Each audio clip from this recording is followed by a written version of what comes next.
मूर्तिकला न केवल अद्भुत है बल्कि विश्व स्तर पर प्रसिद्ध भी है। भारतीय मूर्तिकला का इतिहास विश्व में सबसे पुराना है। इस बात का साक्ष्य सिंधु घाटी की सभ्यता के अवशेषों में से एक नृत्यिका की मूर्ति का मिलना है। भारतीय मूर्तिकला हर काल में उच्च स्तर पर रही है, चाहे मुगल काल हो या ब्रिटिश काल।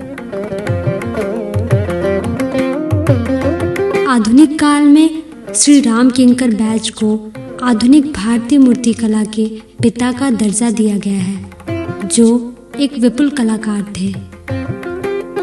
बहुत से मूर्ति कलाकार अपने घर को छोड़कर दूसरे शहर में मूर्ति बनाकर अपना जीवन यापन कर रहे हैं।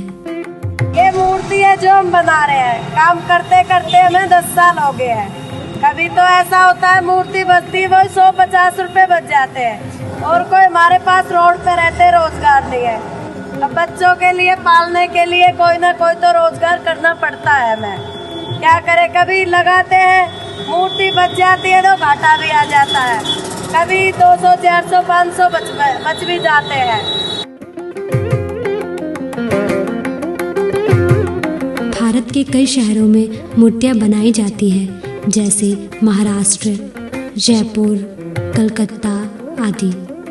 कहते हैं कि भगवान ने इंसान को बनाया है, लेकिन दिवाली और बसंत पंचमी जैसे त्योहारों पर मूर्तिकार भगवान को बनाते हैं, अर्थात भगवान की मूर्तियां बनाते हैं। मूर्ति कलाकारों की आमदनी कम होने के कारण वो अपने परिवार के लिए घर और शिक्षा जैसी जरूरत को पूरा नहीं कर पाते हैं। हमारा मूर्ति का काम नहीं भी जाता है, इससे हमारी आमदनी भी ठीक होती है। हमारे दो भाई हैं मेरे, वो पढ़ने जाते हैं। मैंने भी पढ़ाई की है, 9th तक मैंने पढ़ाई की है, फिर उसके बाद फैमिली नहीं पढ़ने दिया, छोड़ दी पढ़ाई। अब मूर्तियों के काम में इंटरेस्ट हो गया, मूर्ति के काम में करते हैं। हमारे में लड़कियों को कोई जॉब नहीं करने देते हैं, इसलिए घर का काम सीखो, थोड़ी बहुत नॉलेज के लिए बस पढ़ाया 9th तक। हर कलाकार का सपना होता है कि उसकी कला और जीवन पर कोई बंधन ना हो, क्योंकि कलाकार अपनी कला से समाज और लोगों को एक नई दिशा देने का प्रयास करता है।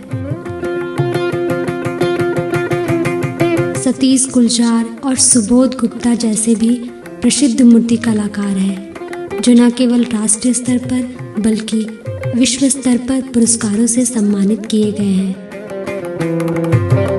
लेकिन दुर्भाग्यवश आज भी बहुत से मूर्ति कलाकार गरीबी की जिंदगी जी रहे हैं, जो किसी भी प्रकार के सहयोग का इंतजार कर रहे हैं। ये बात उनकी गंभीर आवाज और दुखी चेहरे से प्रतीत होती है।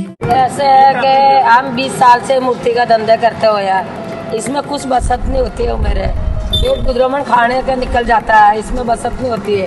बिक गया तो शेयर, नहीं बिका तो ऊपर माल आ जाता है। और ऐसी बात है, सरकार मेरी क्या मदद करी, हमको तो रोड पर डाल रखे है, फिर पहाड़ी का ऊपर पड़े।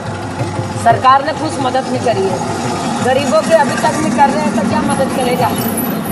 गरीब पैरों पर खड़ा होगा, दूसरा क्या कर सकते हैं, इसका कुछ नहीं कर सकता है।